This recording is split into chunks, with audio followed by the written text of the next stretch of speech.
to, because we're having major problems tonight, technical problems. So Yeah. if you can hear us, brilliant. If you can't, it will go out as a podcast tomorrow and you can listen to the whole thing then. Right. So Howard. Yes.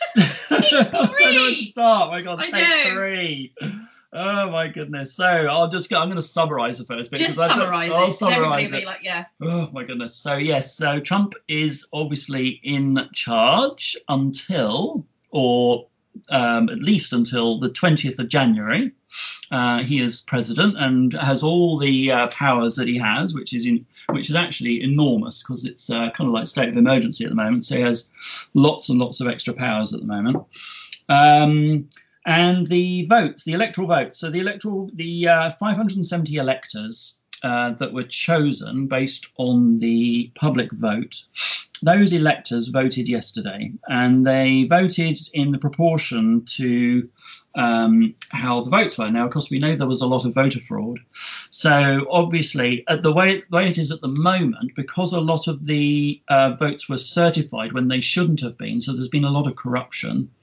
The electoral votes will probably have been in Biden's favour. But we don't know that because the votes are sealed. They're not actually counted. They're actually put into mahogany boxes. Each state has a mahogany box.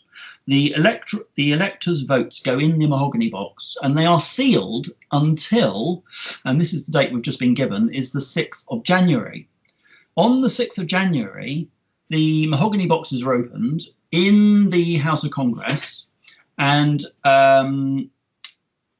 Pence is going to, the Vice President Pence is going to open them, and then with both houses of Congress, so they're all going to be there, it's going to be a pretty packed affair, they are going to go through the votes, the electors' votes. And all you need is one person, one senator, to contest a vote, all the votes, or a group of them, and you need somebody to second it, and then there has to be a debate about the votes. So the way the debate works is that each person is allowed 5 minutes to say why they contesting the vote, and so you will have several senators taking turns, probably saying why it shouldn't be contested, why it should be contested. So there's going to be several of these 5 minutes, up to 2 hours. So that's probably a maximum of about 24 people, maybe 20 people get to have their say. And then there will be a vote on whether to discard the electors' votes, because they can be discarded. So although the electors have actually voted, and probably in Biden's favour, he's got the majority probably, but they can all be thrown out. They can all be thrown out by the House of Congress. Right.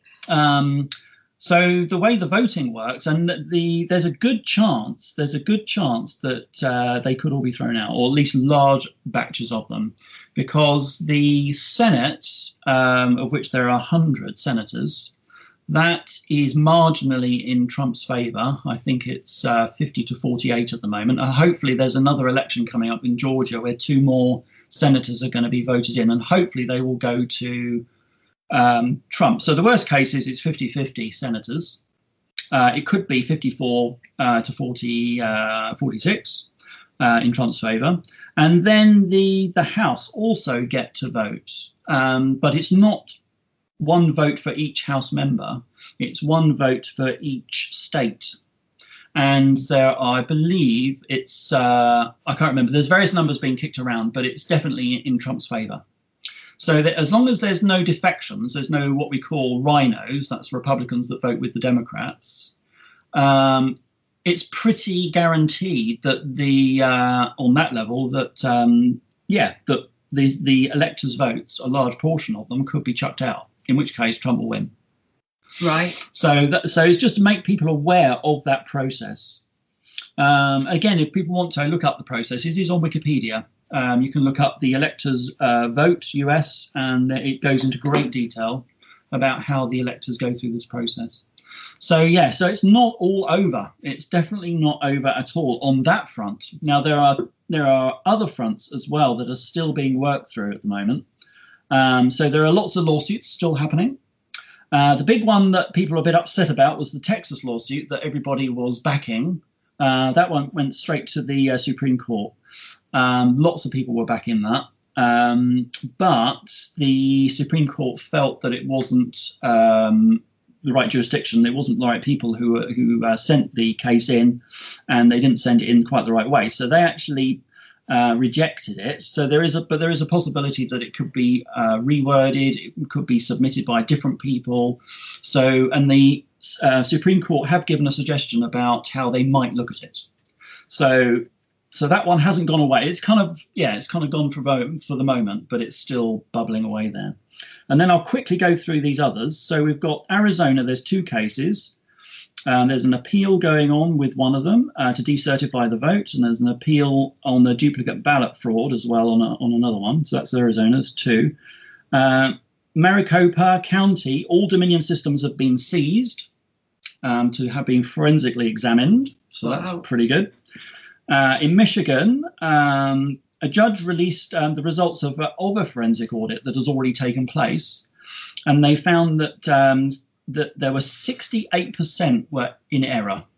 Wow. That's massive. Yeah, just a bit. Now, the threshold for the electronic voting system, I think, is like 0.0101% or something.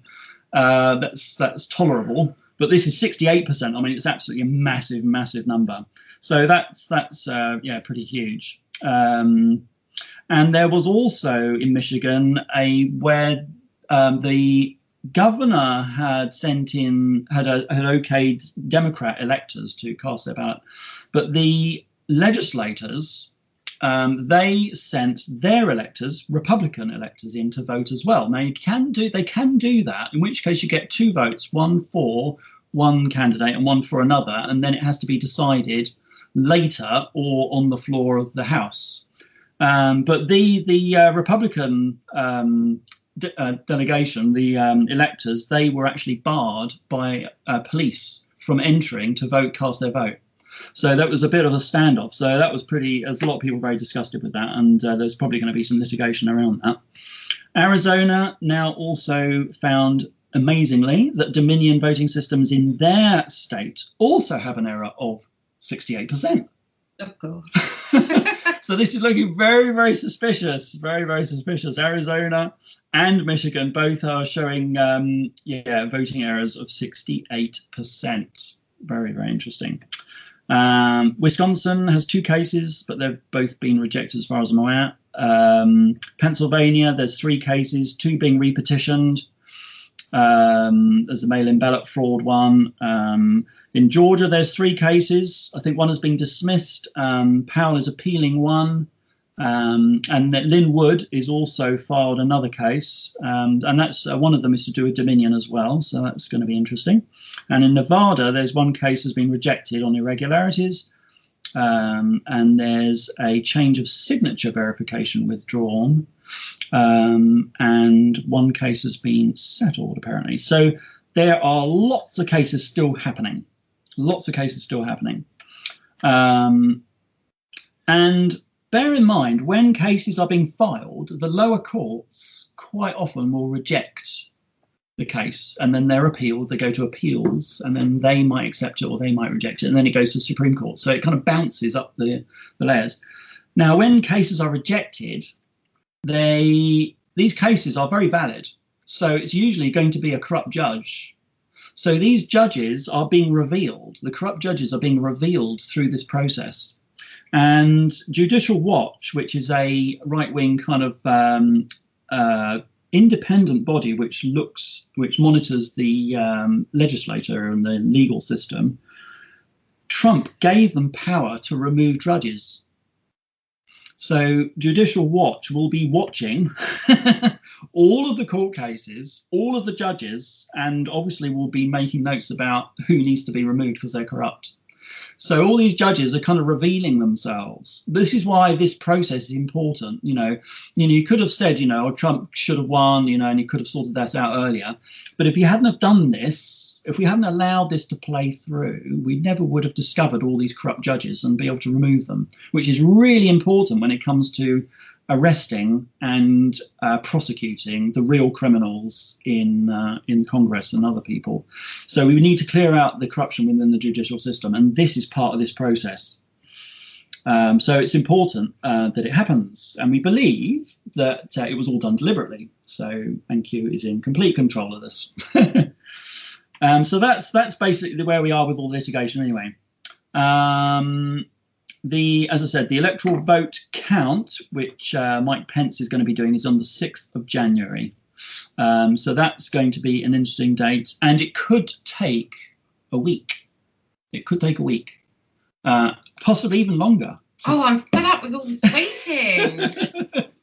It could take a week to go through the votes and all the toings and froings and the contesting the things. As I said, they get 2 hours of talking with each thing that's brought up, but they could be bringing up things constantly. They could decide to contest Arizona's votes and do it state by state, or they might contest them all, or they could just contest one county even. So we don't know how they're going to contest it. But in the rules of the electoral voting system, they are allowed 5 working days to actually go through this, and then they're not allowed to then recess, which means they could go on longer, but they're not allowed to recess. So it could be like 24/7, and they're in there, not allowed to leave until they've done it. So so it's going to be very, very interesting. So it'd be interesting. I mean, 6th of January it starts. Wouldn't it be interesting if they are sort of still chewing it over by the time the 20th arrives, which is when the president's supposed to be inaugurated? I mean, it's very, very interesting. It's so uncharted territory, so we'll see. But this is the process that actually the elections go through every time. It's just that we're not aware of it, because it's normally a rubber stamp job, which people aren't very interested in. So what after that? So the other thing that's happened, is that there obviously lots of people are calling out that Biden's won again. I think the Senate leader, Mitch McConnell, called out Biden as leader, which is a bit surprising. And various betting companies are calling it, which are not, they shouldn't do, because they shouldn't call it until the 20th of January when the person's putting his hand on the Bible and is sworn in. But they're calling it, and they're paying out Biden winners. And one of the big ones at the moment, which literally only happened today, I think, was Betfair. So today, Betfair, one of the biggest betting companies, has decided that they are going to pay out as though Biden has won. And there is a group now on Telegram, which is going to, obviously, everybody that has bet and wants to contest it is going to join the Telegram, is invited to join the Telegram group. And I would imagine that they will be filing a class action lawsuit for them all. Against Betfair for I know quite a few people that have bets, actually. That's right, yeah.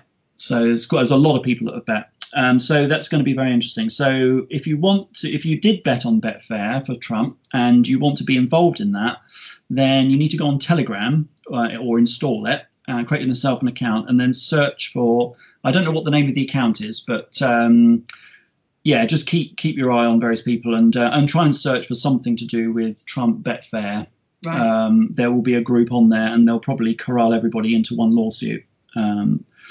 If Trump gets through, which we're absolutely certain he's going to get in, but it's based on Trump getting in. How certain are you, Howard? I'm 100% certain. Really? I'm 100% certain that Trump is going to be in. Worst case scenario, maybe Biden gets in for 2 weeks, but then he's arrested. But I'm 100% certain that Trump is going to be in. Well, I like 100%. And 100%. Why, again, I know you have mentioned before, why within 2 weeks then will Biden be arrested? Because of all his ties with China, because he is literally a threat to national security. Yeah. And if nothing else, the military should arrest him, basically, because he's a threat to national security. National security is a military issue.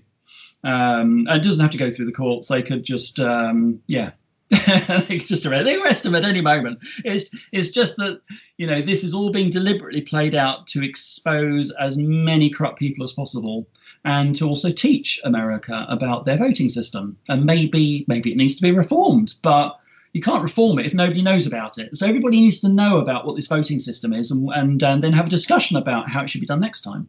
Because next time, this is not going to be allowed to happen again. No. And obviously, there's a lot of talk about voter ID. They don't use voter ID in America. Lots of other countries do, but for some reason, America, they don't do it. So there's a big sort of push at the moment to sort of put voter ID on the table as a thing that maybe America should do. So they'll only be allowed to vote if they've had their vaccine. Yeah. Oh my God, don't. Oh my God. So that's Betfair. What else have we got? So the other thing we need to talk about is Trump's executive order from the 12th of September. This was put in place just before the last, what they call the midterm elections. So every 4 years you elect a president, but the years in between, and they do it, so you have a presidential election, then 2 years you have a midterm election, and then another 2 years and you have a next presidential election. So those midterm elections is where half of the senators are voted on, not all of them, but just half, and also all of the House of Congress, which is about 435 congressmen. So 435 congressmen and about 50 senators get voted for on the midterm elections. This Trump executive order was created by Trump just a few weeks before that midterm election in 2018.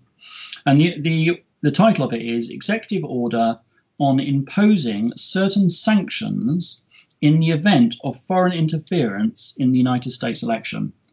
You can Google it. Just Google Trump executive order and certain sanctions, and it should come up, and you can read it for yourself. It's not actually that long. It's about 4 pages. It's a little bit legalish, but I mean, I've got slight dyslexia and I can read it, so most people should be able to understand it. So it's there. So what it describes the process that Trump wanted to happen after the election takes place.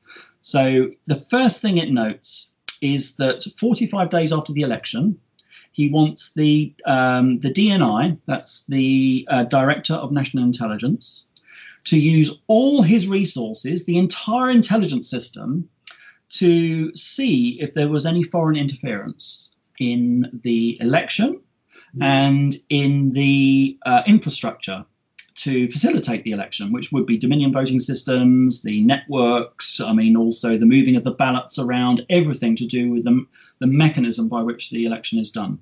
So he's basically ordered the DNI to do that within 45 days of the election. That is on Friday. Okay. So on Friday, or it could be before, but Friday is the last day, Ratcliffe is the guy's name, DNI Ratcliffe. He's a really good guy. He replaced a corrupt guy about a year ago. So DNI Ratcliffe is going to produce this report, basically. And we can kind of know what it's going to say. It's basically going to say that the Dominion systems were designed to be hacked, were designed to swing votes and manipulate the election. And he's going to point fingers at who was controlling the levers within the Dominion voting machines, which is probably going to be China. This is probably what's going to happen. And of course, we know all the votes went over to China. They went to Germany and Spain. Right. There were two systems that were collating the votes in Germany and Spain. We believe that they were controlled by the CIA. There was a few rumours that they were, when they were seized, there was a bit of an altercation there. But the thing is, there were back doors to these voting machines. They were connected to the internet. They shouldn't have been. That was against the rules. And so anybody in the world could have got in through back doors and hacked in and altered the election at any point. And I think I actually believe that it's probably actually several countries were involved in doing that.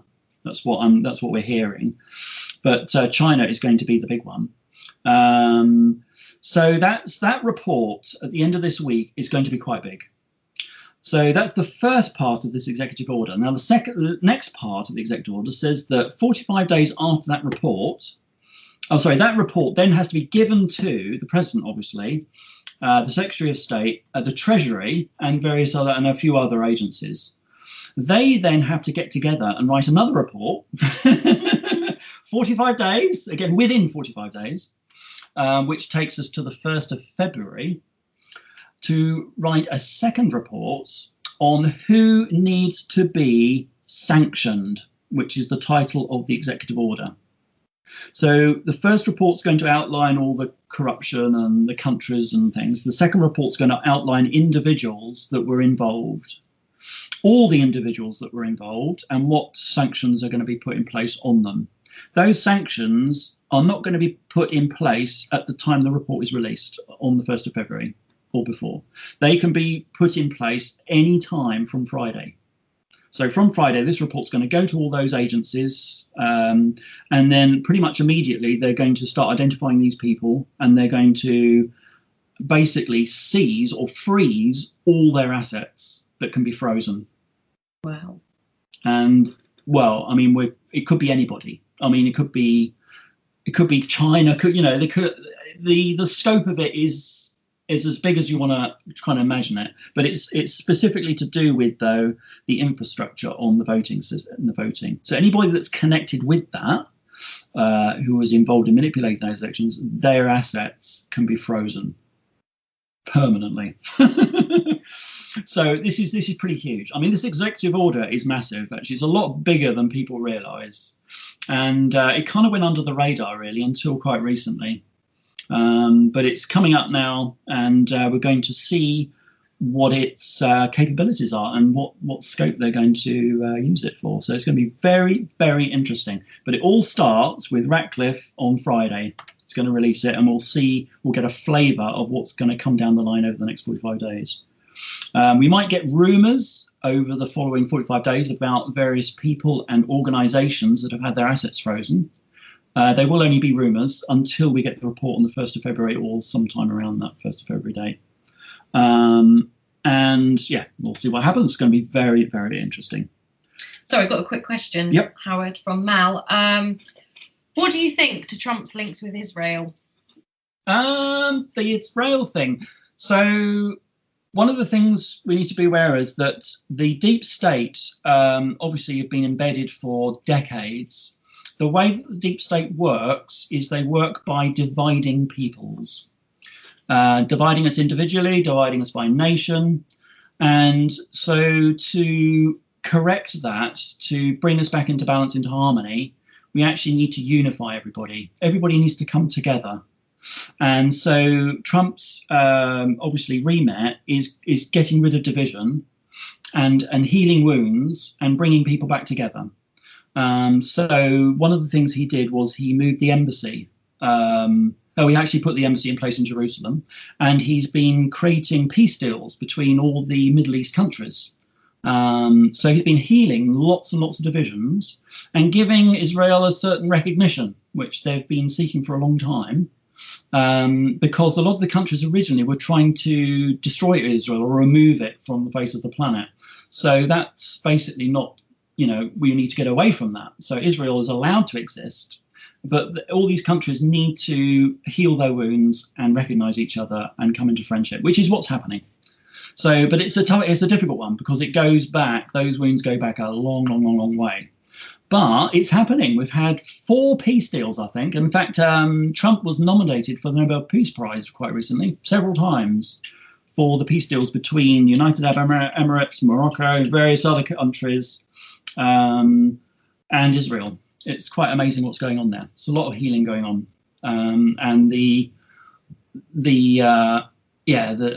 Jerusalem thing was an interesting part. It didn't, it's lots of things are happening. We don't quite understand why they're happening, but then when things move on and we look back, it's clearer as to what's going on. So that's my take on what's going on in Israel. There's Mossad, obviously, is a bit of an issue, but Mossad and the CIA both fairly corrupt. And there's, sorting that out is going to take quite a while. They're very, very embedded. There's a lot of corruption still everywhere. We haven't sorted out corruption. That's the other thing. I mean, we haven't sorted out corruption everywhere yet.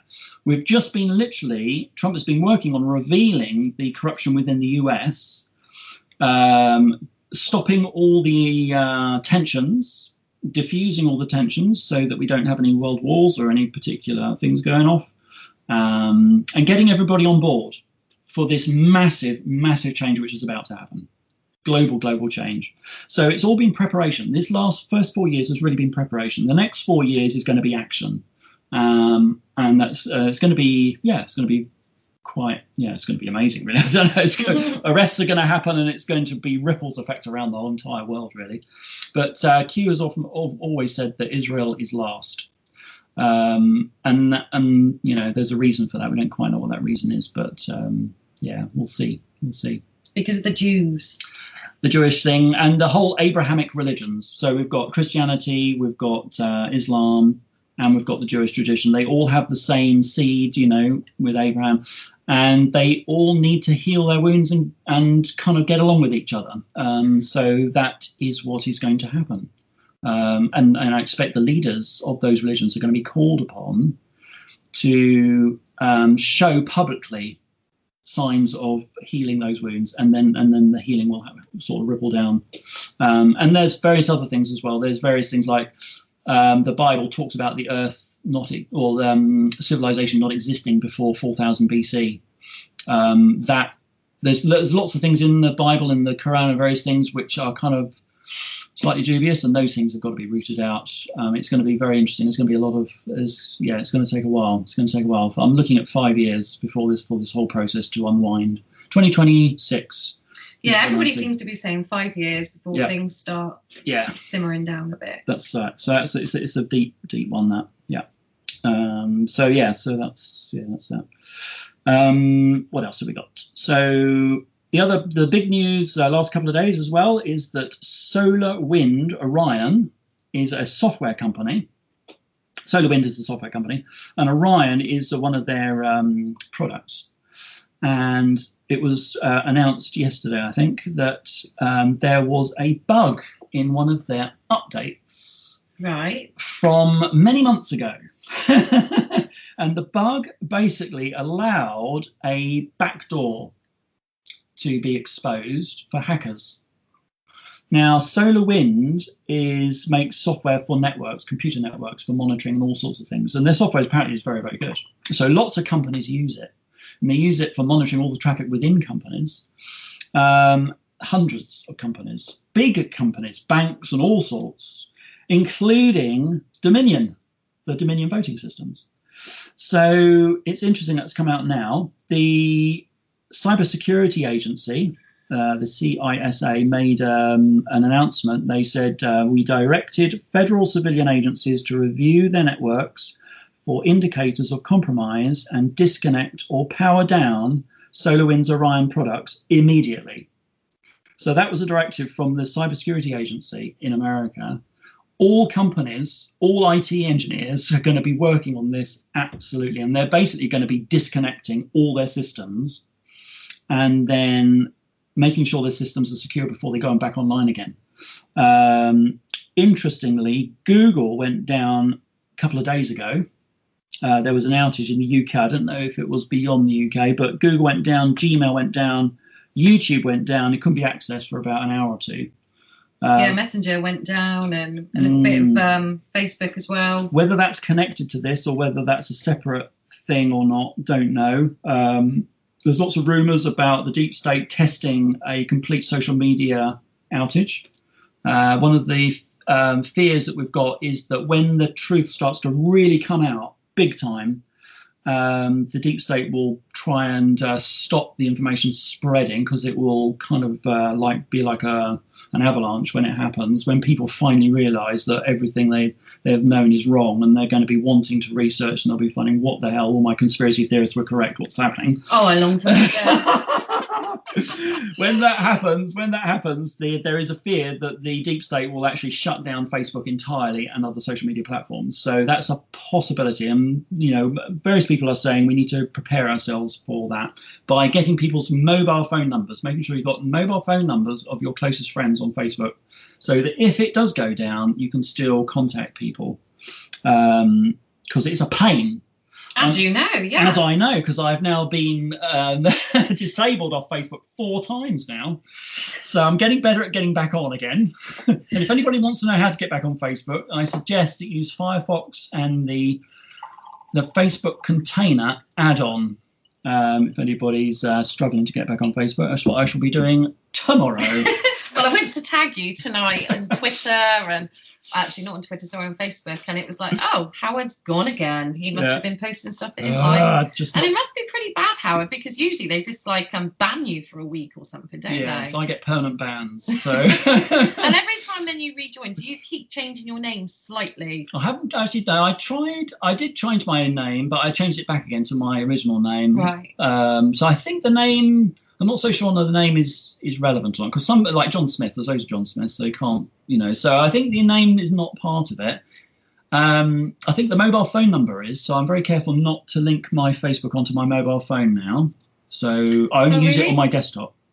But I think the most important part is making sure that when you try to install Facebook, that you don't let Facebook immediately try and see everything on your machine, because that's what it does. It basically goes through your entire machine when you try to create an account to see if there's been an account there before, and if it finds any remnants, then it will obviously do what it's going to do based on what it's seen. Now that's why the Facebook container on Firefox is brilliant, because when you go in there, you create Facebook from within that Facebook container. It is not allowed to see anything on your machine, so it thinks it's on a machine that's never had Facebook on it. So it's very, very good, and that has worked. That worked for me last time, so we're going to test it again tomorrow and see whether it works again tomorrow. Hopefully, it'll be straight back on again. The other thing is that you're limited to 20 Facebook friend requests a day. Oh, really? Otherwise, you're flagged. Oh my God. So it usually takes me about 2 weeks to refriend everybody. And the other thing is, if you're in that situation, protect yourself. Go into Facebook, go to the your friends section. Scroll all the way down so all your friends are revealed, because they reveal in batches, and then do Control-A, select all basically, select them all, either with your mouse or your Control-A, which is the shortcut, and then copy and paste it into Notepad or into something, just so that you have all the names. Oh, that's a good idea. All the names of your friends listed, so you don't forget anybody. Sometimes I think it'd be nice to do a new Facebook account. It's quite liberating for a while, and then you kind of miss people. That's what I found, and then it's like, I want to reconnect. So, So that's what I should be doing tomorrow. Anyway, Solar Wind Orion software system. That was quite big, and it's interesting to see the mainstream media, how they actually talk about this at all or not, or whether they try and suppress it. They're suppressing a lot of stuff. But anyway, China, we must talk about China next. Lots and lots of things going on with China. One of the huge things, and again, I checked the mainstream media and they're not reporting it at all at the moment. It'd be interesting to see how long they keep that up for. But there was a data leak.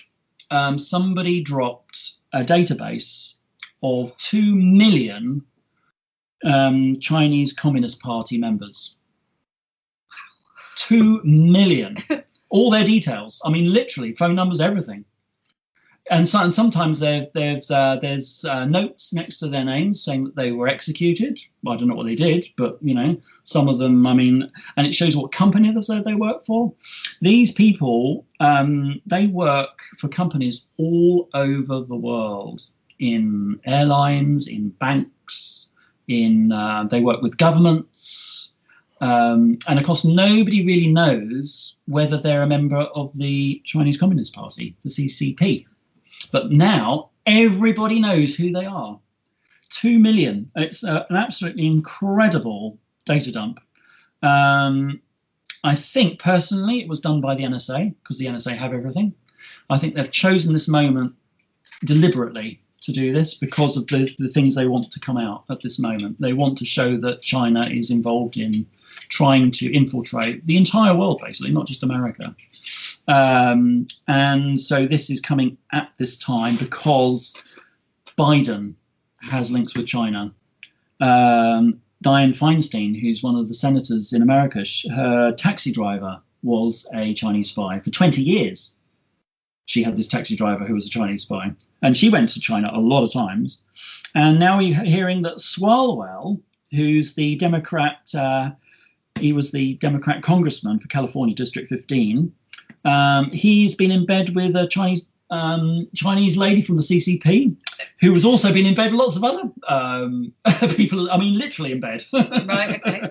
So there's quite a few characters within the Democrat Party who have extremely close ties. Oh, and Hunter Biden, of course, Biden's son as well. So there are calls for the entire Democrat Party now to be investigated for connections with China. Of course, this is a national security issue, which is why I am so confident that Biden will never, ever be president because of his connections with China and the national security issues that result from that. He's only being allowed to be free now because Trump and his team want to expose as much corruption as possible. And if you arrest him now, you will be denying the possibility of exposing more people. So he will be arrested, but he'll be arrested at the last moment. At the last moment. That's what I believe.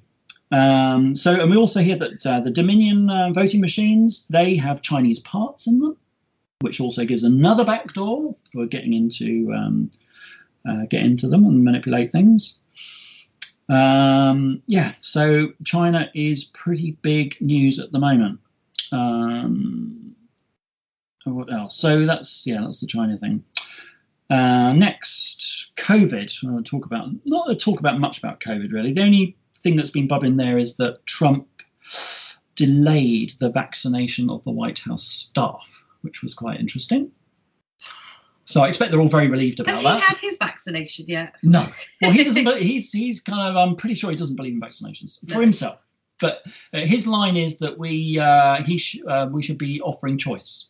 So people who want a vaccine because they would feel safer, then they can have it. And those that don't want to have it, don't have to have it. So he's just providing choice. Now, there's going to be an investigation, obviously, into the vaccines at some point. Don't know when that's going to be yet.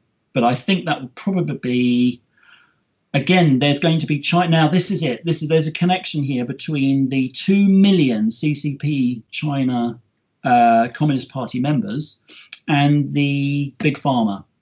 There are lots of these Chinese Communist Party members in AstraZeneca, over 100 apparently, and with the other vaccine producers. So there's going to be lots of questions being asked, especially since the virus, the COVID virus, came from China in the first place. It's like all roads lead to China at the moment. All roads lead to China. It's big.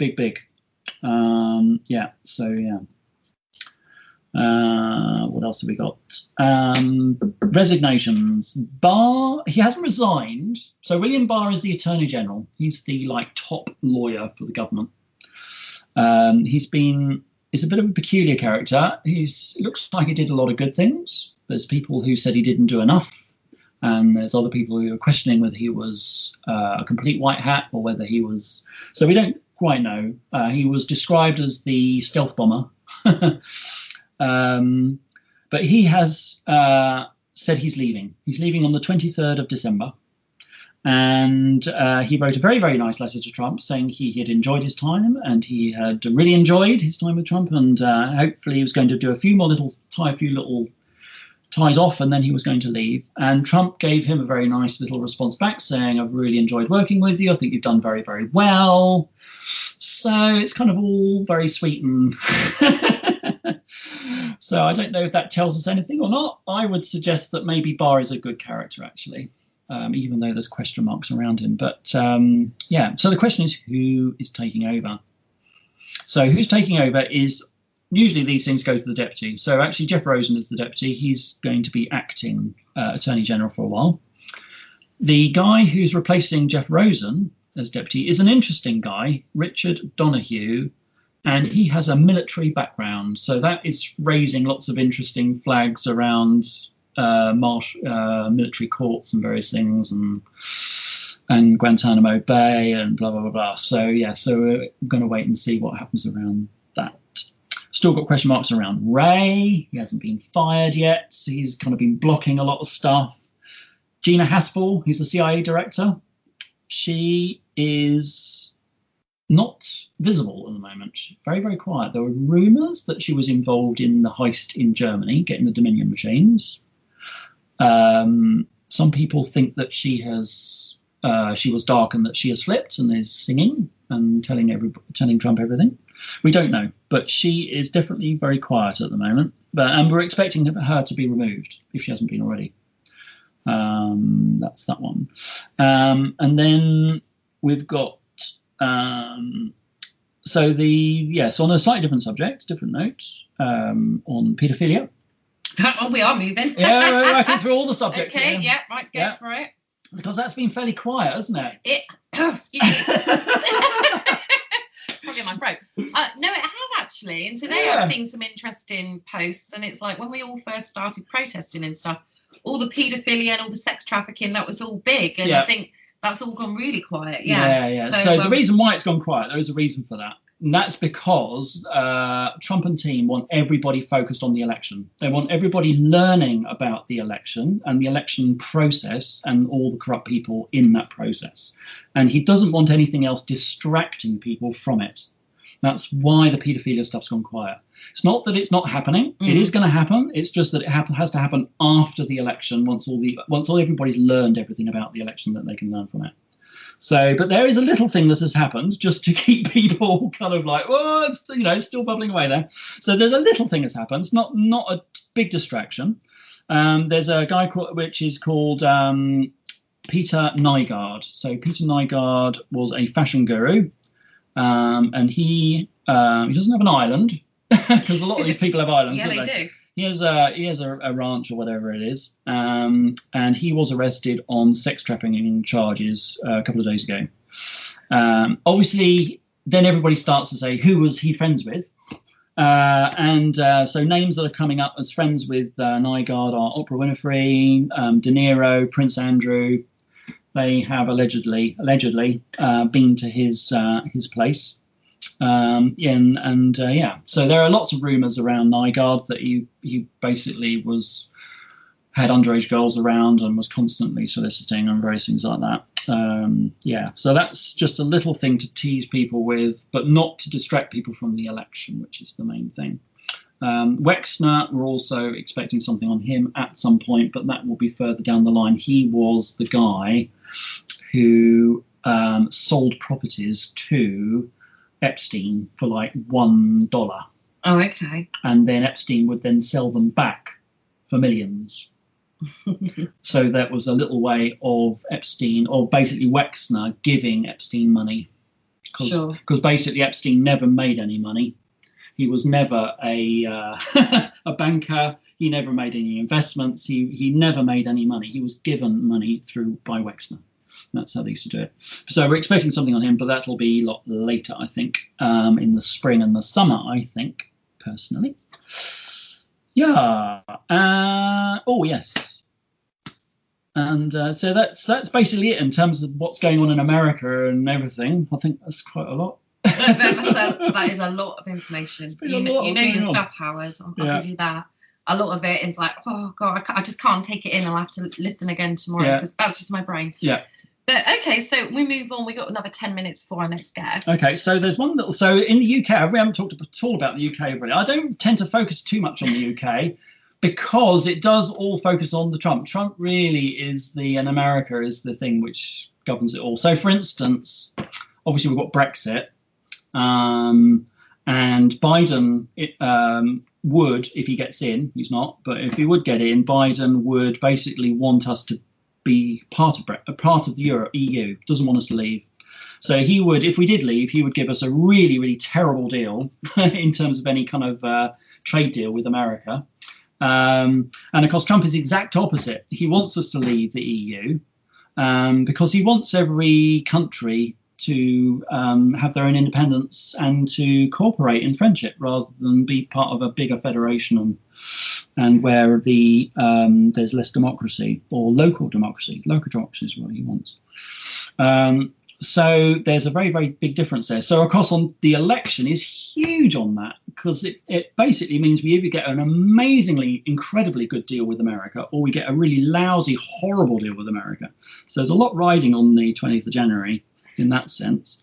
And just to clarify that the deal that Trump wants to give us is the deal whereby the EU gets nothing.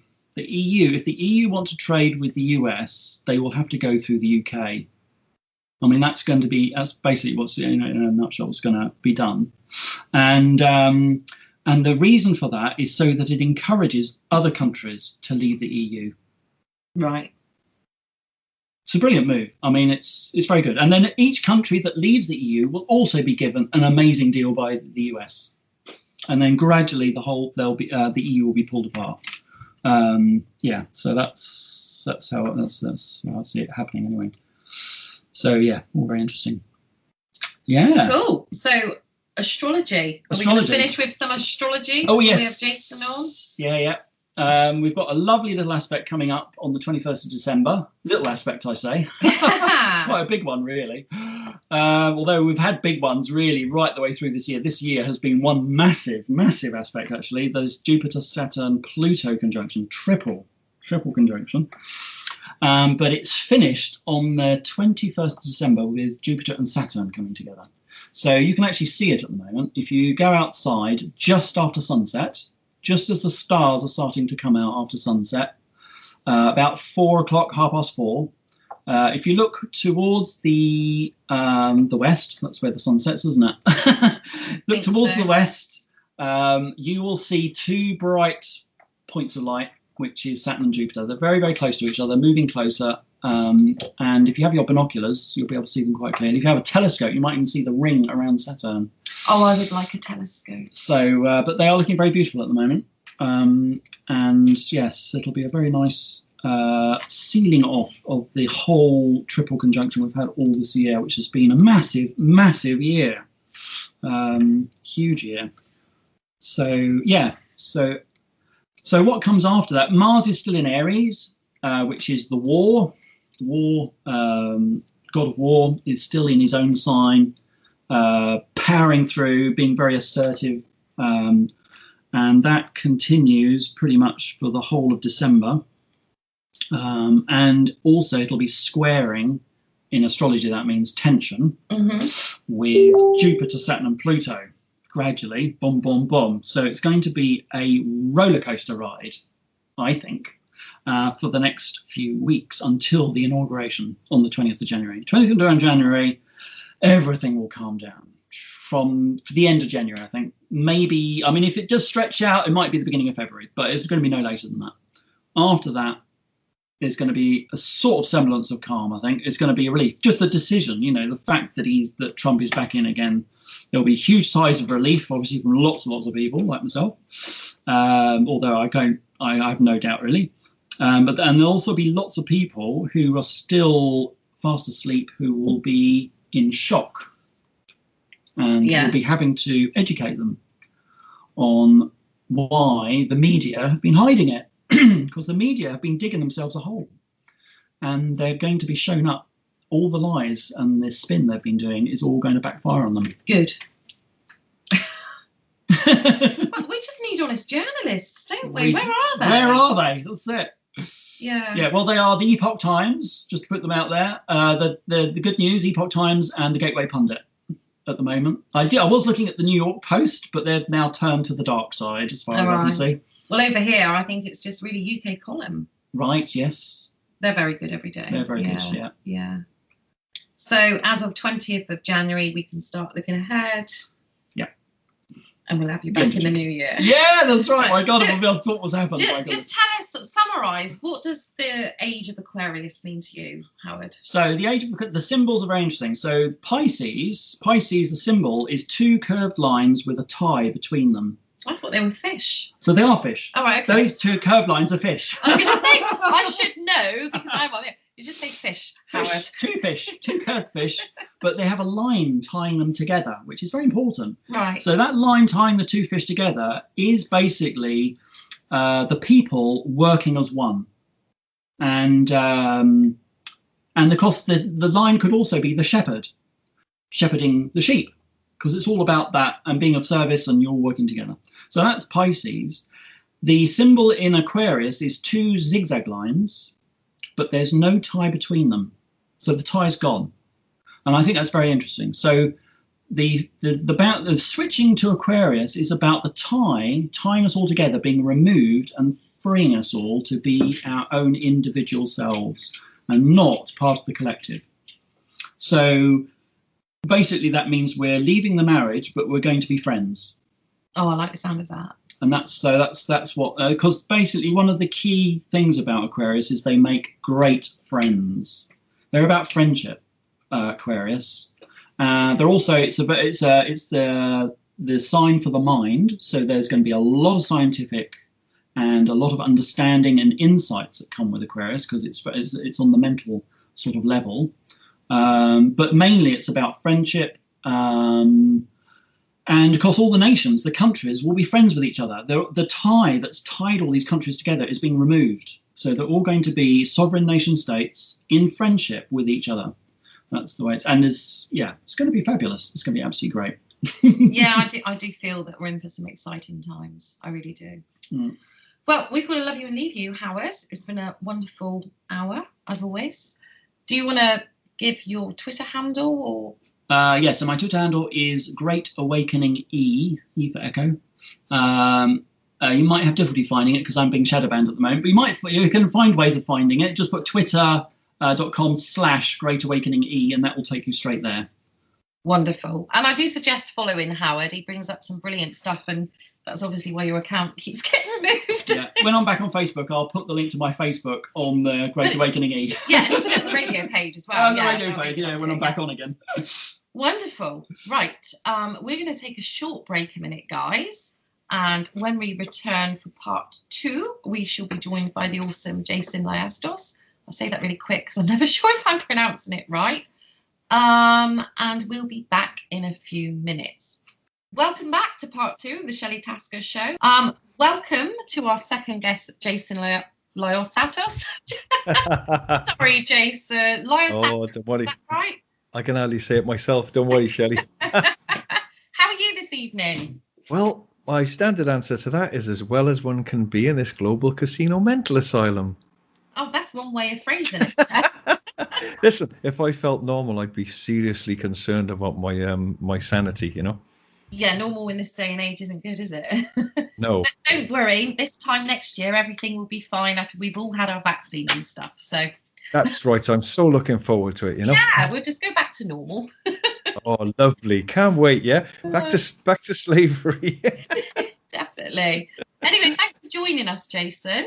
And obviously we met 6-7 weeks ago. I was a guest on your radio show, and we're doing the honour in returning the favour. And I just want to know a lot. Like, you're an artist, you're an author, you're a radio host, and you're a speaker. And I'm sure you've got many other positive traits as well. Well, good and bad, my wife would say, yeah. But no, what so it is, Shelley. What's your story, Jason? You know, because you're a speaker of consciousness, aren't you? And it's a long story, really, Shelley. But I'm at the beginning. We've got an hour. Oh God. Well, where do I start? Really, I mean, I've always felt there was something wrong in the world, and I've always felt troubled by people's adversity and suffering. It's been something that's bothered me all my life. So I've always felt I was here to try and help other people and expose what is the problem on the planet, you know. So but I'm an artist. Yeah, I am. I paint pictures. I've got an art gallery down in Totnes, Devon. I also give online art classes. That's jasonliosatosartclasses.com. I've got an online store where I sell my paintings, Jason Liosatos Art. I might as well make the most of it. Yeah. But that's one part of me, Shelley. But the real part of me is I used to host conferences and invite guest speakers about the truth and about a better world for humanity. My main thing mostly years ago, I wrote my book, which is called The Emergency Transformation of Human Beings as the Solution to the World's Problems. And just saying that the real solution is people finding that power and peace and strength within oneself again. And I suppose I used to talk a little bit more like Eckhart Tolle about helping people to come back into themselves and find that strength and power and magic that we all possess. But then I realized, Shelley, I couldn't just talk about helping people back towards that thing which most people have lost in themselves, that happiness, that strength, the stability, without talking about what takes it away, which is living in a system that's literally driving you mad, a system of debt and slavery and fear. And that's where we are now. I'm very delighted at the moment, though I know a lot of people are suffering, because we really did need an acceleration and a bit of a shock, actually. So, I mean, shall I go on, carry on? Yeah, no, that's right. I'm just going to say you're absolutely right, because I actually believe if it wasn't for this pandemic now, half of the stuff wouldn't be coming out that is coming out. It all seems to be coming out at the right time. Everything is being exposed. So yeah. And if we didn't have the COVID, I don't think it would have happened. No, not right now anyway. Sorry, carry on. Well, there had to be a crunch moment, and this is it. This is accelerated that. And in my book, one of the first chapter is called A New Epoch. And I want to just mention that really, because I believe I've just done a show tonight with Dean Henderson called about a new epoch, and the word epoch comes from a Greek word which means stoppage. And the analogy I give for where we are now as humanity, Shelley, is that in any birth, as a mother, you'll know this, there's a place where the pregnancy stops and the birth begins. And I believe that that's where we are now. That what's happening is we're being asked to give birth to a whole new system of living and being on the planet. And in any birth, as you also know, as a person who's been a nurse, there's a time when the mothers say, I can't do this. We're literally at a point of stoppage in our evolution now, I believe, as humanity. And there's a massive quickening and an awakening. There was anyway, but the COVID thing, I believe myself that the government and those higher echelons of satanic monsters that are trying to control humanity, I truly believe that they knew that they obviously knew the quickening was taking place in consciousness of humanity. And I believe this is, whether it was accidental or on purpose, this is their perfect chance to now bring in everything they want to do to totally enslave humanity. But I'm very hopeful, and I've got great excitement in my bones, because most people can feel that they've had enough now. Most people have had the red pill, like the Matrix. And there's an old saying, Shelley, the fastest thing is that which is already there. And I believe the consciousness and revolution of consciousness and awareness and the freedom and utopia that is possible on the planet, which we all secretly long for, I truly believe that birth is taking place right now as we speak. But I've got a few warnings to say to people about the danger of not acting quick enough, which we'll talk about in a minute, Yeah. Shall I carry on? Right, yeah, sorry. Silent pause and nod, but you can't see me, obviously. So, yeah, carry on, please. Yeah, and I want to say just to help sort of help people understand really that I don't like that word understand. I'm sorry, but most people get stuck in this system. We're born into this system. It has a very bad effect on our consciousness. Fear basically is paralytic to consciousness and development. There's no doubt about that. You can see that in dogs. If you try and control them by fear, it doesn't work as well as love, But this system is based in fear, debt, struggle, and slavery. It's designed like that, and what I think people are not blossoming and into their full potential. It's like we're sort of we're like sort of caterpillars that have had their sort of metamorphic glands tied off, and we're staying caterpillars when we can be really amazing butterflies and create a beautiful world on this planet. But we've been quite trapped in this situation. But the funny thing, the tragic thing is this reality that we're experiencing right now, even before COVID, is a consequence of decisions made previously, even just the day before, with or without wisdom and vision. So obviously the people that are in governments, generally their whole thing is about profit and control and, wars, and they do some good stuff, but generally they're more concerned about that kind of thing than about the future of how humanity blossom into something so wonderful. Shelley, we can barely imagine it in our current conditions. So I believe there's a great awakening, and almost like I love the word religion. It comes from the word religare, which means to re-ligament, to re-tie, to sort of remember, and from a dislocation, we're relocating now to ourselves. And what this amazing situation has done, it's knocked us all off the hamster wheel of our normal lives, normal, if you could call it normal, good God, that's not normal, our normal lives. And it's given us all a chance to reflect and reassess our lives and how we've been split from ourselves. We've become literally spiritually homeless due to our rush and our struggle and continually clambering to make money and stay on the hamster wheel. And we've also been dislocated from our family, our loved ones, and the system has a tendency to turn us on ourselves and each other. But the great thing is now we've all had a break off that hamster wheel. We're coming back into the system. We've been allowed to shop again and allowed to walk in the streets again. Aren't we very lucky? But something's changed. It's never going to be the same again because people's consciousness and awareness has shifted. It was shifting anyway, but it's shifted because I can see in my shop in town in Totnes, in my gallery, that people they're not so interested anymore, because it's almost like, well, was that really filling that emptiness inside myself, that shopping and that gazing in shop windows? This has definitely accelerated the great transformation of human beings, and I'm quite delighted that we're where we are in some senses, Shelley.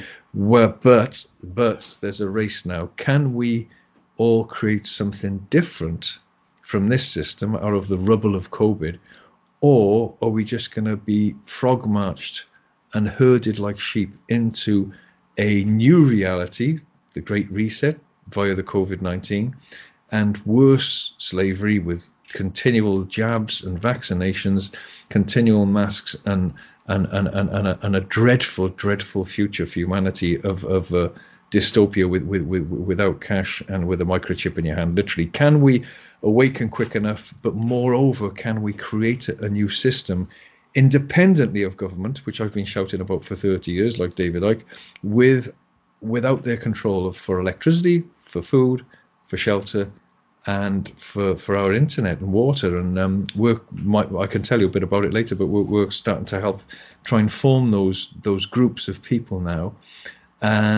who are, in one sense, automatically being brought together as if by magic. A great mentor of mine 30 years ago or 25 years ago, he said, at a critical point in human history, people will be brought together as if by magic. And that is happening now so quick. I'm meeting people, bumping into people, and it's like metal filings that you tap over a magnet and they conform into a shape. There's a new world that wants to be born, not just wants to be born, has to be born, if we're to not live in prison.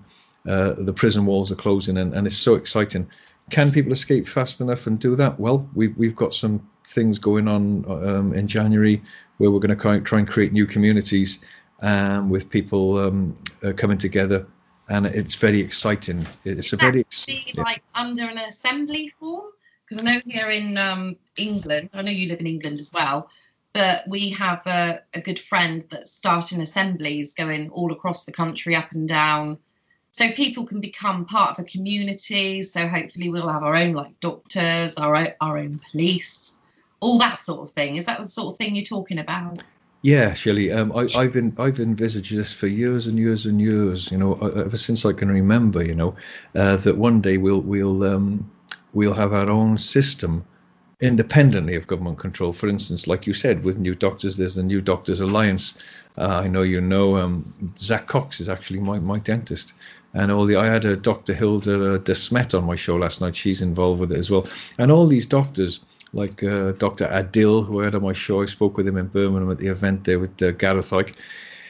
They're all coming together now because they've been censored, they've been struck off, which is actually, strangely enough, probably a blessing, because they're the people that are going to be, I believe, forming this new alliance and new world, which has to be born of our own dentists, our own doctors. And the vision my wife had many years ago, which it's called the Natural Earth Eco Living.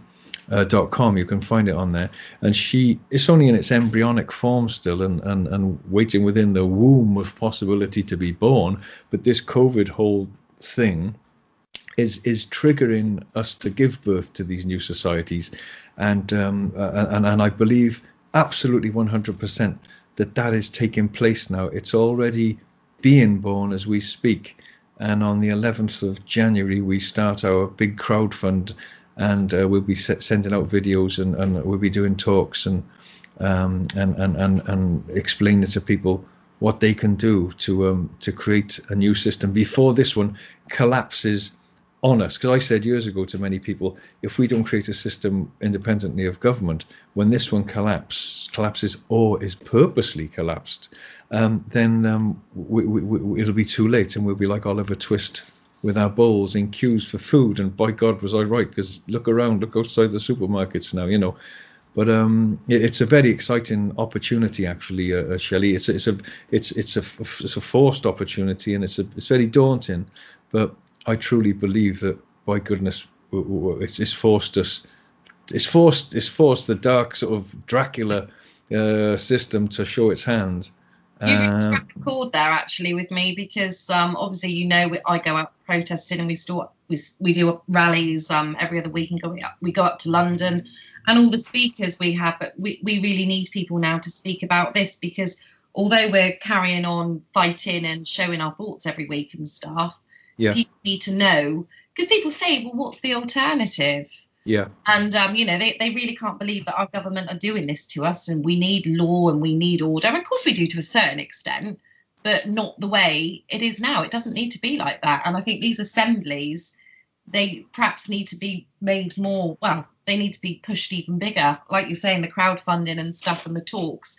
We've recently had a meeting this weekend, and we were just saying all the hard work that our friend John does. It's trying to get it out there, isn't it? Because you want people to join. You need the numbers on board. And I think if people know there's a safety net and there could be another way, they might start just listening a little bit more. So, yeah. Yep. Yeah, well, and by the way, I want to just say to everyone on the show, I just want to say thank you to you, Shelley, for your great work, standing out there and speaking. I'm devastated I can't come this Saturday to Cornwall to be with David and yourself and Piers. I was at the Birmingham event, and I was actually with Piers Corbyn on Glastonbury tour with the police chasing us. That video is on my show. It's hilarious. The police walked over the hill, and Piers Corbyn went, hello, hello, hello. And I thought, my God, he's so calm. And then someone said, well, he's been arrested 45 times. He's used to it. He's a natural. But no, there will be other times, Jason, and we'd love to have you come down. We aim to do like one London coach trip a month and one local rally every month, and then other bits in between. But I think the problem is with these rallies, it's not a problem, but you're already attracting the people that want to come and listen, and you need to be attracting those that aren't listening. Yep. That's why that's why I'm excited to talk about, to talk about this kind of thing, that it is really exciting, that there is something else that wants to be born now, and trying to inspire everybody, even if they don't look at this kind of things we're looking at, Shelley.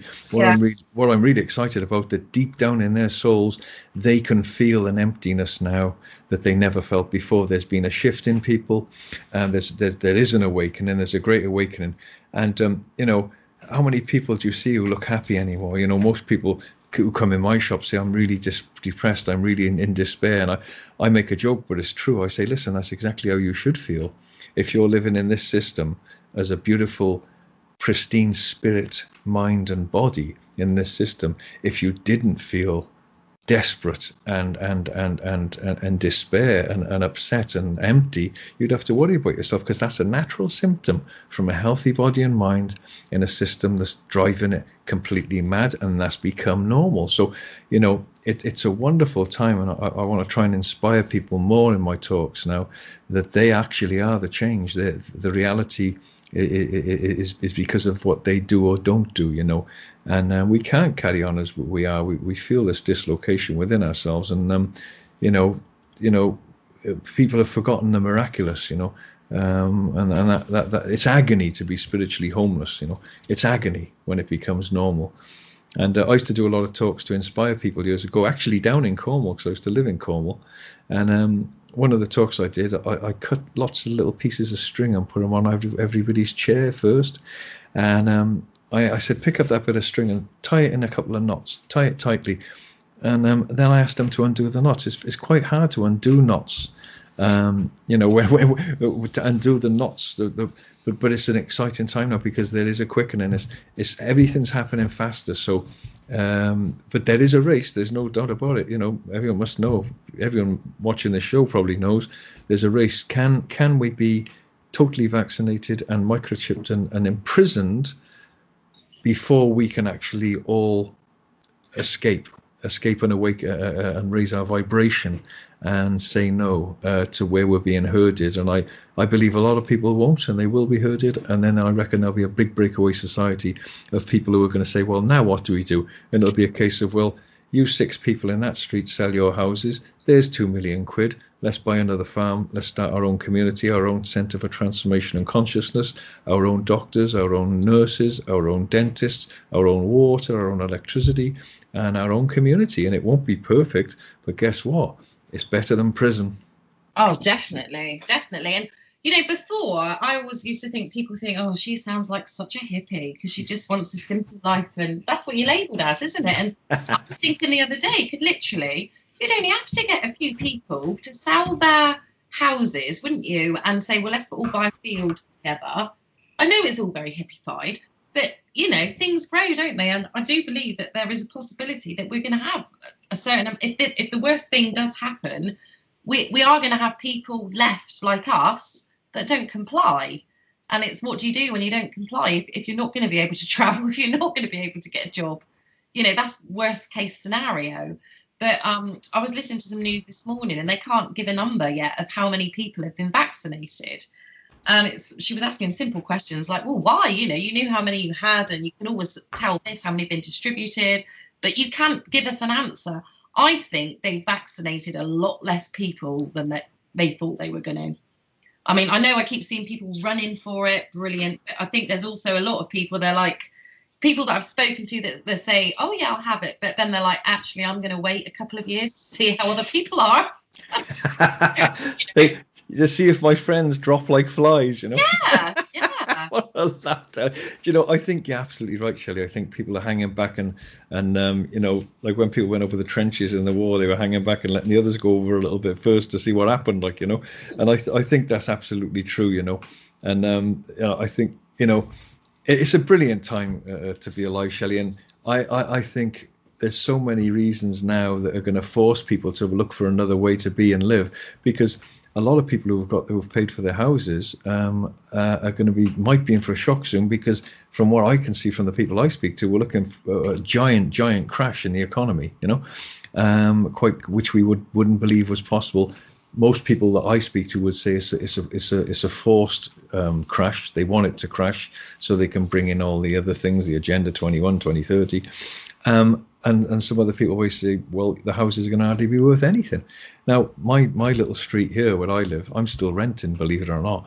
But where I live, most of the people own their houses. In this street alone, if they sold their houses, they'd probably be about 12 million pound in the pot. And it's one tiny little cul-de-sac. You can hear each other farting and arguing and having sex. Well, actually, I haven't heard anyone having sex. I got to exaggerate a bit. But no, and it's like, wow, all these little rabbit hutches, they can just about park 2 cars on each tiny drive. Their back gardens are tiny, and they shuffle around it with little lives, and that's become normal and successful for them. They could buy 10 farms with 100 acres each. I mean, come on. Well, but we've been so conditioned that that's success, I mean, people work all their lives to just buy a house, and it's complete and utter absolute slavery. But, there's an inbuilt capacity placed in each human being to endure suffering. I've been talking about it lately. To make you climb mountains, to make you starve for a while before you find food.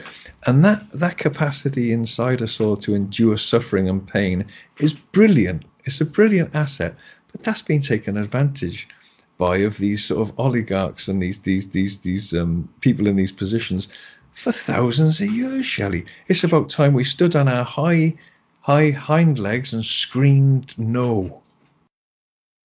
Yeah, you're absolutely right. And I mean, we've been saying for years, electricity, water and stuff, it's all free. Why are we paying for it?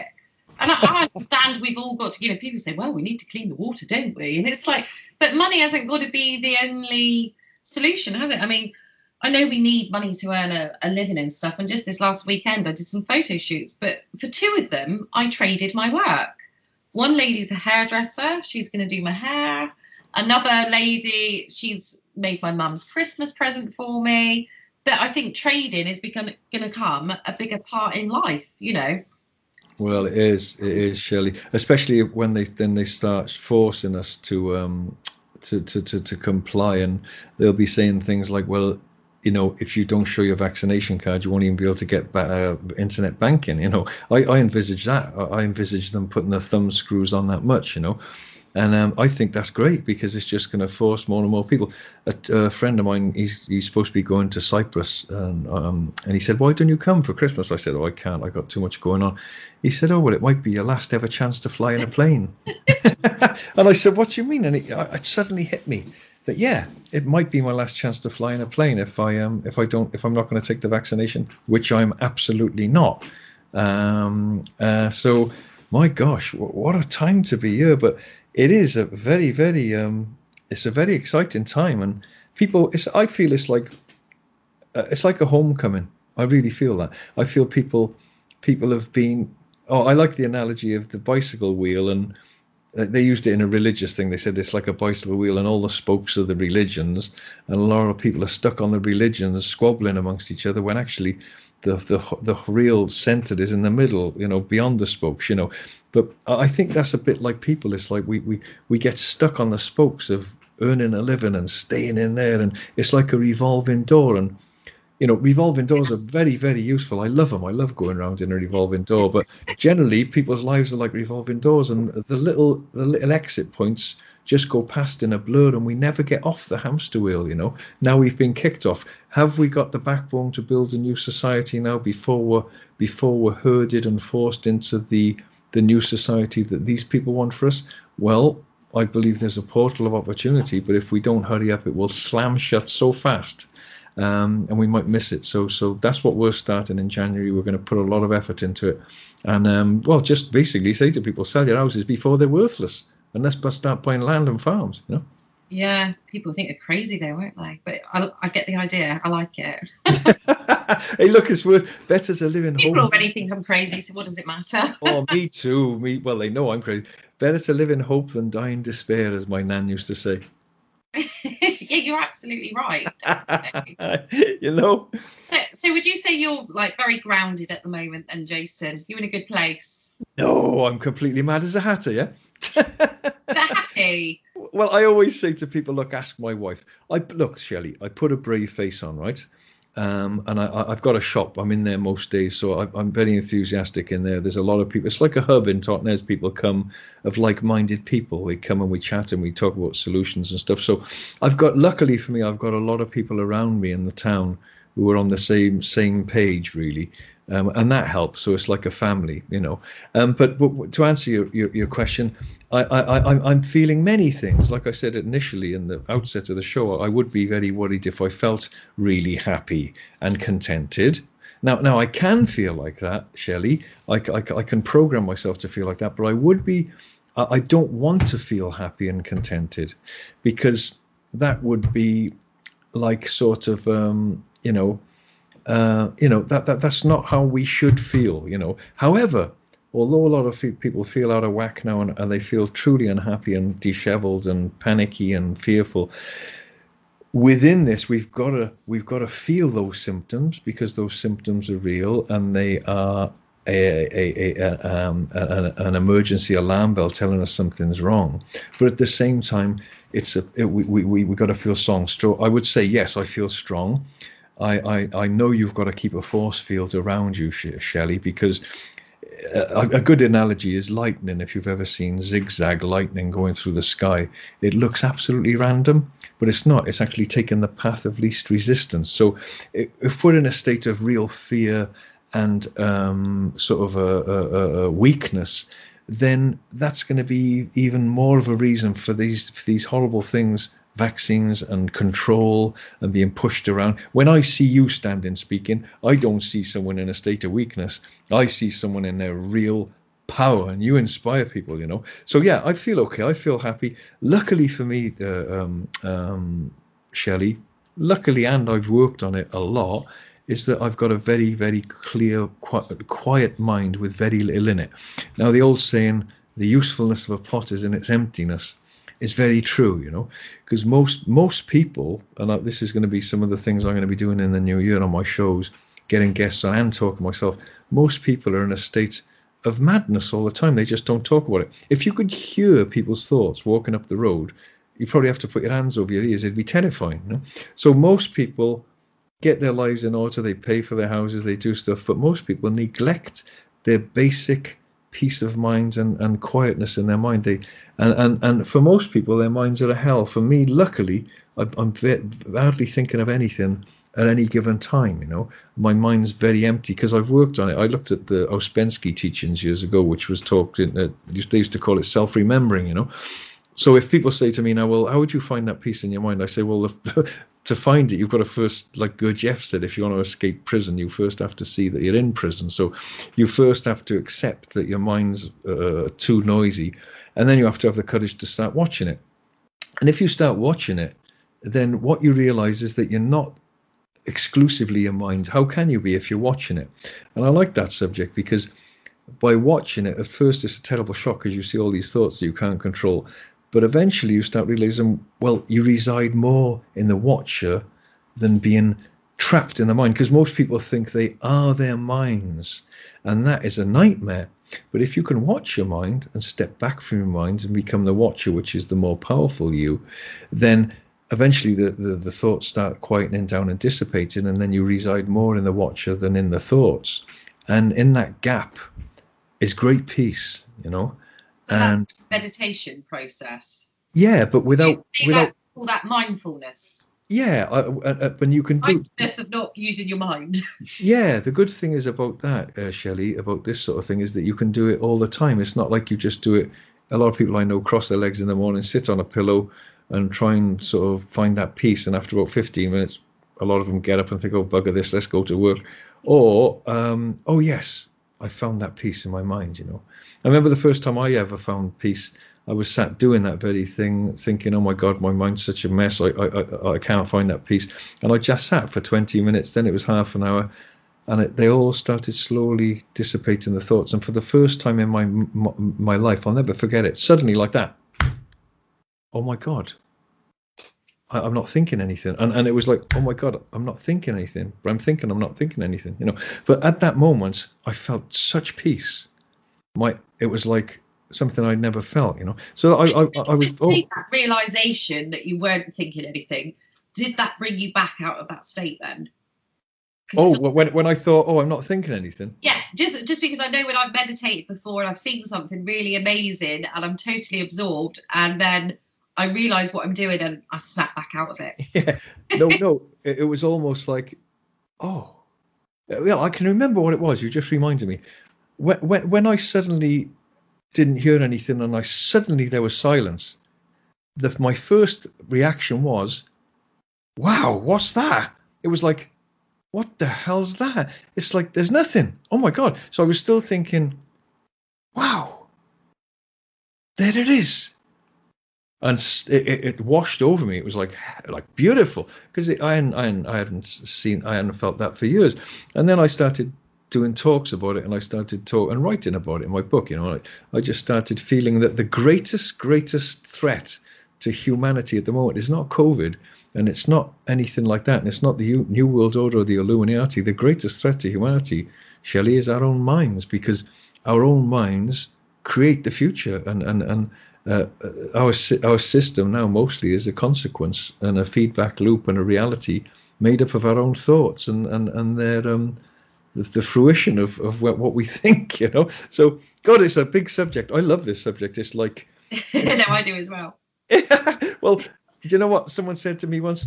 It was a wonderful mentor of mine. His name was Charles Muses, and I prompt everyone to go to a website called The Lion Path by Charles Muses, Museos. He was a great mentor of mine years ago. I don't know what he was, some kind of mathematician, astrologer. He was way out there, like a shamanic guy. But he was amazing, and the things that he used to say and the things he used to do, and he used to talk about things like this a lot, and it is very exciting, Shelley. I've got to say, but the greatest threat is people's minds. There's no doubt about it. And we've got to control our minds. And one of the things he used to say, which I used to really like, he used to say, the molasses slowness of time. And what he meant by saying that was the time lag, the molasses slowness time lag between someone deciding someone and it reaching fruition. The molasses slowness of time, he said, was humans' protection against itself. And then I'd elaborated on that and said, in its current condition of imbalance and madness, people like Jesus, if some people believe he was here, some people don't, but there was definitely other people here that could manifest things like that. Or people call them miracles, and that molasses time lag is, I believe, is falling away now. I believe we can get things quicker like that, and but that time lag between when you decide something and when it happens, it had to have that thing in between, or there'd be piles of Ferraris and naked women everywhere. People aren't responsible enough to control their minds at the moment. So I think we're being called on from many places now to start really coming home. And we're not happy enough. You can see if a society's successful, they smile, they're happy. Like Kefalonia, where I'm from, where my granddad's from, my funny name's from. People are smiling, walking around, hello, smiling. I mean, because often in our society, where we're supposed to be successful when we got money and a house and things, often we're always looking for reasons to make us happy, where ideally we should be happy without a reason all the time. So we're always trying to make ourselves happy by things, and the problem with that is those things can be taken away. So I think the greatest challenge for us now is to tap back into that part of ourselves which is so powerful and so magnificent that we can barely imagine it, and try and build systems on the back of that new consciousness, which we can also barely imagine could be possible if we could be allowed to be free. We're not going to be allowed to be free. They're not going to let us out of prison. We've got to literally dig a tunnel out, and that's what I think people are going to do now. Yeah, it's interesting. The mind, it is the greatest problem within everyone, isn't it? It really is, because you just say the word prison, but I suppose how people would handle it. I know, just imagine you were sent to prison for 5 years. If your mind was in the right place, and you could be, well, actually, do you know what? I'm going to read books. You can study. You can do anything these days. It's learning to make the best of that situation and trying to see the positive side of it. We can all find negative, but with all personal hurt and stuff, I think it's a big one lately. You have to accept and move on. You can either do something about it, or you can't. You can let it drag you down, or you move on. Sometimes you can't make these decisions, can you? Not for yourself, because they're out of your control, but you can just live by them the best way that you can. Yeah, absolutely. It's a fine line, isn't it, Shelley? Yeah, I remember, you've reminded me of two things now. I remember, it was Eckhart Tolle, actually. He said he's found such peace in his mind and centeredness that you could tie him to, you could chain him to a massive loudspeaker in a nightclub, and he could still keep that peace. But then he said something really good. He said, "Well, but if I could leave, I would." You know, you know what I mean? So I think. And yeah, it can pull us down. It can drive us mad. A friend of mine not long ago, a couple of years ago, committed suicide. I really respect him. He wanted to get out of his spacesuit, and good for him. What people say it's a very what do they say? They say it's an act of sort of cowardice, but I think it must be quite an act of a heroic act, in fact, to do that. My God, yeah, that's a bit of courage to do that. But anyway, I'm sorry he's gone. He was horribly abused by his father when he was younger. His brothers were then abusing him, and his mother was joining in. This guy had hellish thoughts about what happened, and he suffered from depression as well. But what I'm saying really is I'm glad. I wish he had stayed, because I think with his experience he could have helped a lot of other people who were in that situation. But he just couldn't take it anymore. So, but yeah, we still can transcend those things. Like you just said, you don't have to be that person anymore. Well, that's not me now, actually. That was then. There's only this moment. That's all that is. Okay, I was when I was a kid. But and it must be terrible. But there's no future and there's no past. There's only now. Exactly. Right now. Now, of course, you can change the past and change the future from this present moment. A very sort of basic thing would be to send someone a letter that you had a problem with years ago, and say sorry and ask for their forgiveness. Say let's move on from it, and that can heal the past and the present and the future. But you can also change the future by what you do in the present. And that's my message to people now, and it will be in my talks in January, is like you are one of my talks is magicians with amnesia, and you are the magicians that are gonna create something wonderful, or stay as we are, or get worse, and it is down to us. Look what you're doing, Shelley. I so admire you. You're down there. I mean, when I was talking with Gareth, like in Birmingham with Dr. Adil and Piers Colvin and that, there was a blooming police drone flying over our heads. You've got to. It takes a bit of nerve to do that, and there's police everywhere, and so when I really admire what you're doing, Shelley. Honestly, you are a hero, and thank you for being you and doing what you're doing and standing in your power, and I'm sure you can tell people by, forcing yourself to stand in that power can it's quite a homecoming, isn't it? It's like it is. Thank you for your kind words, but it's also it doesn't matter. But I on Monday, or believe one day this week, I've basically been disowned by my brother and his wife. For what I believe and how I'm acting. And, the first day I kind of realised I hadn't seen them since this whole incident, since that day I stood up and took that talk, and haven't seen from them, heard from them. And they both got respected jobs, and they don't want to be associated with me. But basically it was like I've upset them both. I did a post, I had a rant on Facebook a couple of months ago, and I called everyone snowflakes and fannies. It was a passionate rant, and lots of people that are my friends are just like, oh, that's Shelley going off on one. They didn't take it personally. My sister-in-law did, and I was quite surprised, because she's, a couple of months ago she was like, you just live in your heart, and you sit there and you analyse what you did wrong. And I think, do you know what, the whole Fanny and Snowflake situation, I mean, you were the one that chose to be offended by that. That's not my problem. And my actions now, by protesting and fighting for my beliefs, again, that's nothing to do with you. That's your problem. You've got the problem with it. So how can I get around that? I can't get around that. I love them both, but they disowned me and they're not ready to see me yet. Well, I'm kind of now, I've got over it, and I think, do you know what? I just have to accept it, because I can't do fuck all about it. Yeah. The language. Yeah. Well, no. I can't make them change their mind about me. And I think the hurtful thing is that I don't know when I last spoke to you, but I had a nasty finger injury. I had to have a tendon realigned and stuff and surgery. But I didn't get one message, hi, Shelley, how are you? Blah, blah, blah. And that's like, oh, okay, I've obviously offended you somewhere along the lines. But they just want to keep their distance. But the problem is they can't love and accept me for who I am. And we don't have to talk COVID. We may all have different views and beliefs, which we most certainly do. However, I don't judge them or say that I don't want to see them or be associated with them just because of their beliefs.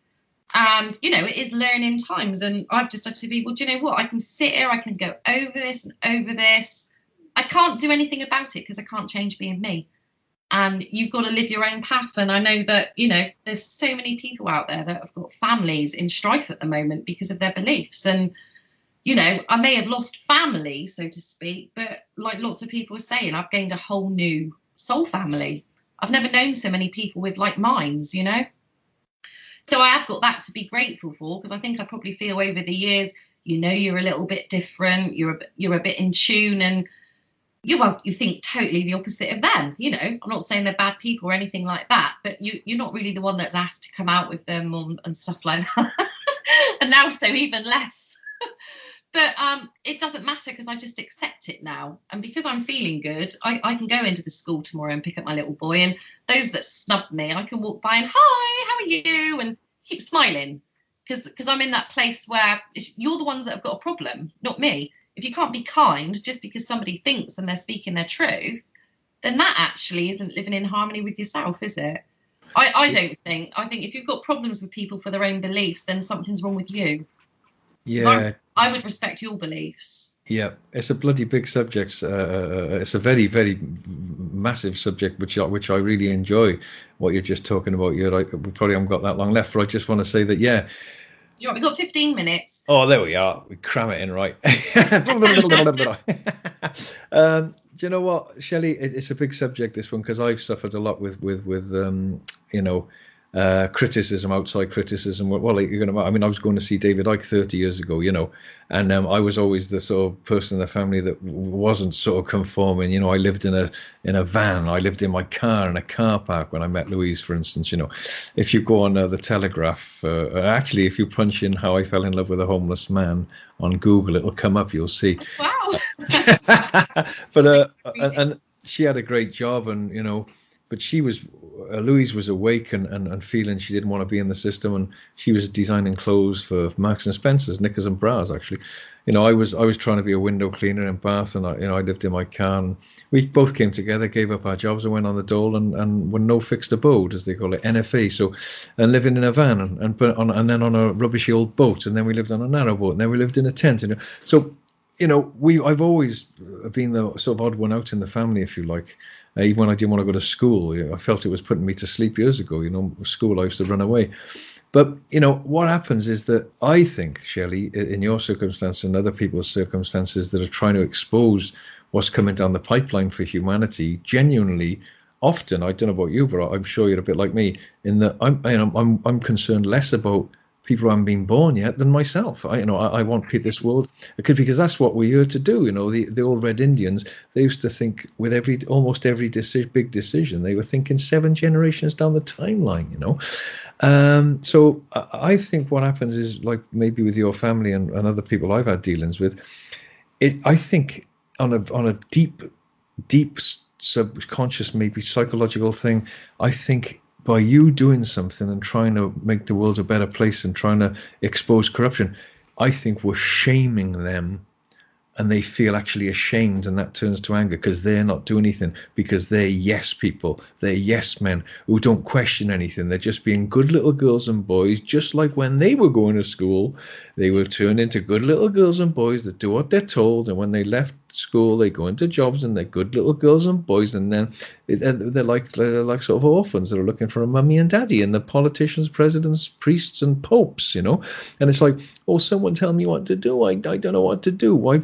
So I think when someone's standing up, look, what must Martin Luther King have gone through, or a Gandhi, or these kinds of people that have come on the planet? Imagine what they must have gone through as far as criticism, particularly probably from family is concerned, you know, because I think family don't want to be ashamed by another member of their family, you know. My own father wouldn't read my bloody book, Shelley, even when he was dying, for fuck's sake, you know. It's like, it's just fascinating. Sorry, I'm swearing now, you got me going. All right. Yeah, so he was ashamed of what I was doing. He was ashamed that I was not happy with the system, and then I was trying to trying to talk about a better system for humanity. So yeah, well, let's all let it go down to hell in a handbasket, down the plug hole, and let's not even bother trying to do our bits for people who haven't been born. I think it's absolute. People should be ashamed of themselves, Shelley. I mean, even if it's for your own grandchildren or great grandchildren, never mind people down the timeline who haven't been born, who are screaming from the future at us now to say, listen, I'm coming there soon, right? And what you do now, or what you don't do, more importantly, creates my landing pad. You're creating my world, and all you're doing is giving a shit about yourself and your own family and the importance of you. How about me? Get off your butts and start trying to make this world a better place. I get, so I get very frustrated, and yeah, I don't know. It's a crazy system, but it could be so wonderful. It's so mad. People can't envisage a better world, but I can. I know it's waiting in the womb of possibility to be born. But guess what? People have got to get off their asses and start pushing. Yeah, and I think you're right though. You've got the people, haven't you? They are the yes, no, I'll do what I'm told. I look to my government for advice. Why would I look towards a loony like you? And these people, half of them, I think they just don't want to know, and a lot of them know. But it's like the mask wearing, isn't it? I know so many people. They say, "Oh, I wear a mask because I don't want to be what's the word? Oh, I don't want to be frowned upon. I don't want any confrontation in the shop." Yeah. It's like they're so worried about that. And it's like once you lose that fear of giving a shit what people think about you, yeah, it really is, it's mind-blowing. And I know, I mean, even now there's things sometimes I think, oh, I should post that in like a local flog it group because they seem to get the best responses. They go crazy. But there's a part of me, it's like, oh, I can't deal with all that hate tonight. So I don't go ahead and do it. But if I'm feeling really bouncy, I'll be pushing stuff out there and stuff, Yeah, no, it is crazy. I know I'm not the only one. There is so many out there. And I don't think, you all have family arguments, but I didn't ever think it would be over political stuff. Well, I don't, well, I hate to say this, but since the older people have died in my family, my dad and my mum and my aunties and all that, then the family does tend to dissipate a bit if especially if you don't live near there, because often I'd go back to see my dad and see everyone else at the same time. But that same great mentor I told you about helped me a lot, because I used to go and see my dad every single week years and years ago when I was feeling as I do now, about the system, and I felt I loved my dad, but I felt quite different to him, and it was. We used to get into these debates sometimes, and sometimes I'd come away feeling really dreadful, And he said to me, this mentor, he said, just on the basis of family alone, just because you've got the same blood as they have, or you came through the same womb, doesn't necessarily mean you've got to get on. I think we put too much emphasis on the fact that we've got to put up with our families, or they've got to put up with us, and we've got to be really close and friendly with them. To be honest with you, I disagree. I think that people are different, and what's the point in trying to really gel with people if you wouldn't see them if they're not your family? I'm not saying that to be brutal, Shelley. I'm just saying sometimes we gotta let go of it, If they were your friends, you would be like, oh, our relationship has run its course, because there are a few of those, and that's fine. But like I said, I've made a whole new group of friends anyway. But yeah, because it's family, you think you should try and rekindle it. And there was a day when I was like, well, shall I send a text? Shall I say this? And it's like, no. When I see them out and about, I'll say hello, and I don't send them any hate. I feel, they're hurt about being called a fanny and a snowflake and what I'm doing. And I'm hurt because they can't judge me they can't love and accept me for who I am. Listen, it's not as if you're going and taking the keys off them when they come out in their car in the morning saying, give me that, it's global warning, I'm taking the keys to your bloody car. No, exactly. No, so I feel quite good at it. Yeah. Good at it, that sounds awful. I feel quite good in myself at the moment. Good. So, good, and that's good because, sometimes you have these family feuds, they can go on and on, can't they? But I think I just need to accept, there's nothing I can do. Hey, so there's no point in worrying about it. Yeah, and I tell you something, Shelley. This is where the mind can get you in trouble, isn't it? Because you could dwell on that and like I said, the first day, that's all I could think about, cooking the dinner, everything. It's like, well, what can I do about this, and how can I make them? And at the end of the day, I can't make them change their mind. Their view is their problem, and their opinion is not mine. I haven't got a problem with them. So, you know, it's just, I think we just, the prayer of serenity. Do you remember it? Because you're good one with words and stuff, Jason. God grant me the serenity to accept the things I cannot change. Yeah. Something about the wisdom to know the difference and the courage to understand. I don't know.